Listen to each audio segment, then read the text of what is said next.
Anong mensahe ang kailangan marinig ng mga Gemini ngayong mid-month ng September 2024?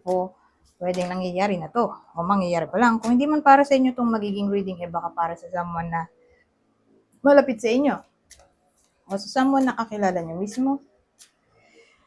Baka may lumabas na gender mamaya, gawin nyo na lang energy, masculine at feminine energy.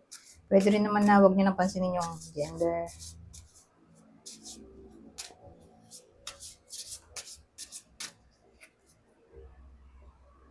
Hindi ko alam kung anong lalabas, kung positive ba o negative ang mapipick up kong energy. Depende sa kung anong mabubunot ko mamaya.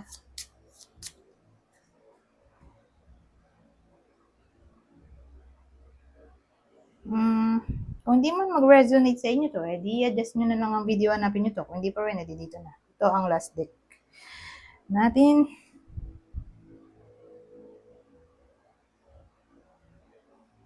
Ito, may lumabas na kanina.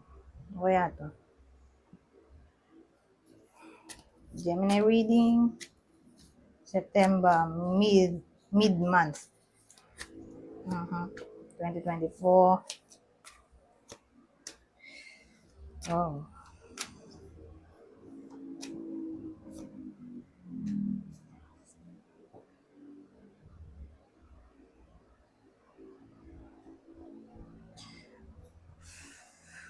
Ano kaya to?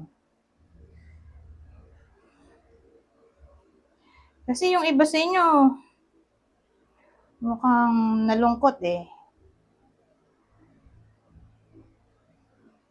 Kasi bumaliktad yung 9 of Cups natin.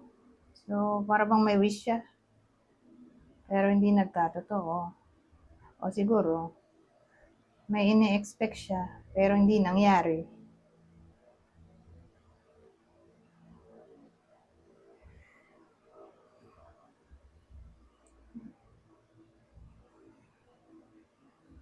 Pero hindi pa rin niya sinusukuan yung anything na wini-wish niya dito.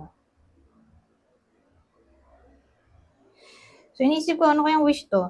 Eto, lovers, no? So, probably may kinalaman siguro sa reconciliation, reunion, reconnection,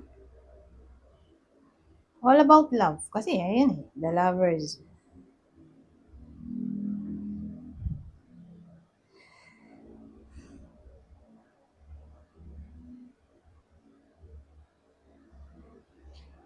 Pero outcome na siguro to. Na kung di niya nga susukuan, ito, ang partner niya, ma-overcome daw ang hardship, oh. Ngayon, case-to-case basis, kasi may iba naman na ayaw na nila sa partner nila. Okay? Na para bang kala nila ito yung wish come true para sa iba sa inyo. Yung karelasyon nila, mukhang relationship reading to.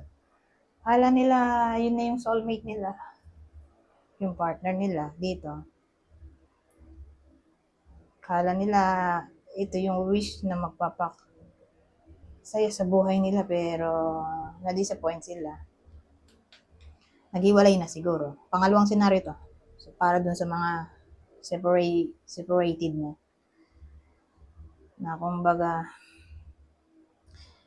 hindi nila sinusuko o hindi sila nag-give up sa topic na mahanap pa rin nila yung someone new.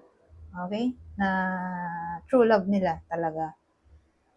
Ito na sa process na sila ng healing o pag-move on. Parang mas gusto na lang nila ng bago kaysa magkabalikan ba. Ganyan ang dating. Para dun sa separated na.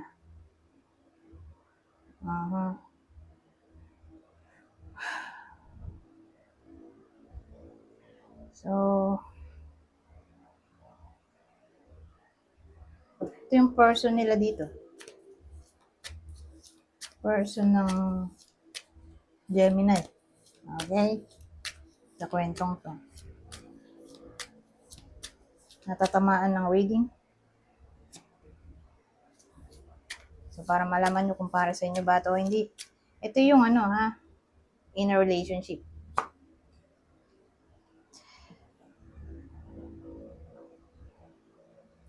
In a relationship na nag-cool off. Yung sa unang senaryo.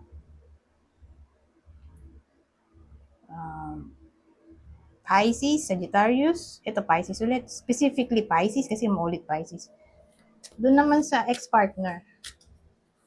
Yung iba sa inyo na nagkaroon ng ex. At ayaw na nila bumalik doon sa ex na yon.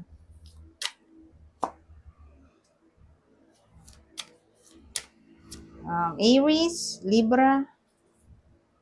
Ayan, kung yan ang ex nila, di nasa process na sila ng healing. Yung iba sa inyo, na single ngayon.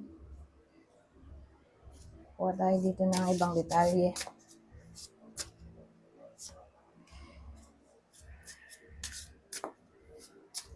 Two of Diamonds, Six of Hearts.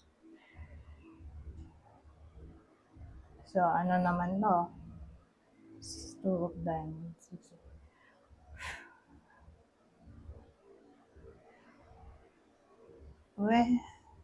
may problem tayo Pero ang problem dito, crush. Okay? O nanliligaw. Dito para sa iba na in a relationship. Para to dun sa single na may bago silang crush o may bagong nanliligaw sa kanila. Para magkakaproblema sila ngayong mid-month.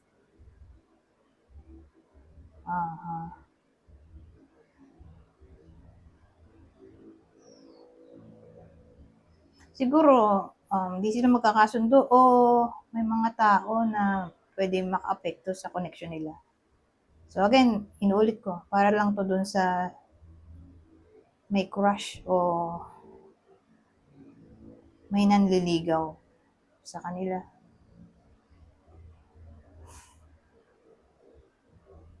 So magkakaproblema sila, malaki chance.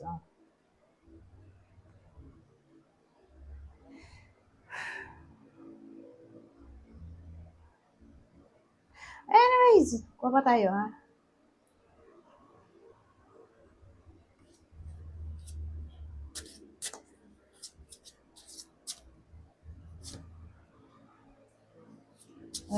Five of Spades.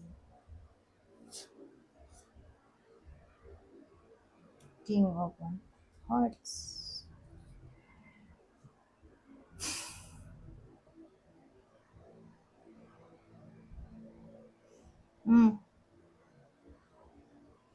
Well, may possibility tayo dito ng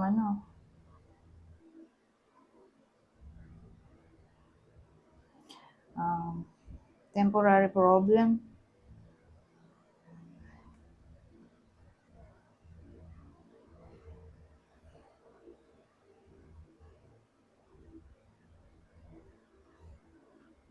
Inisip ko, lalaki yung involved So, pwedeng kayo na babae, may asawa lang yung sinasabi ko dito. In a relationship. Hindi kasal. Sila yung mamumroblema. Pwedeng yung babae mamumroblema dun sa boyfriend niya. O yung boyfriend ang mamumroblema sa partner niya. May lalaki kasi tayo dito.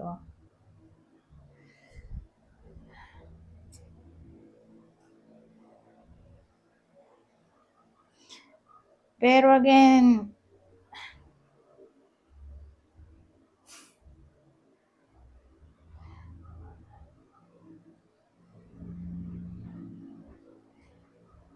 don't worry kasi pagkatapos nilang mamroblema dito, may paparating may kasasaya naman nila. Parang meant to happen na mangyari na maging sad sila at first.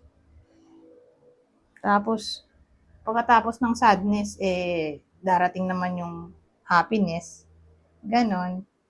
Di ba weird? Parang blessing in disguise ba?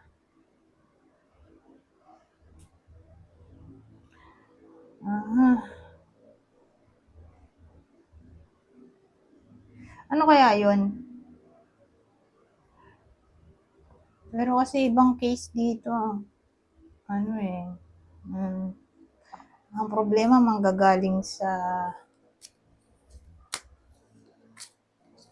kamag-anak. Kamag-anak, kapitbahay, ganon. Kapamilya, kamag-anak, kapitbahay.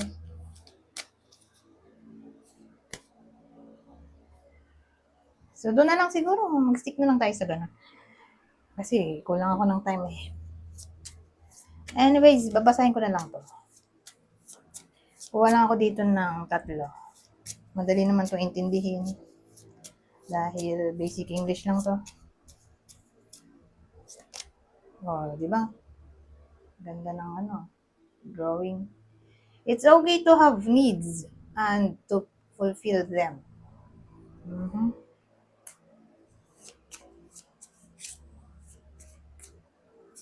Ito. Relaxation promotes healing. Ito ang huli.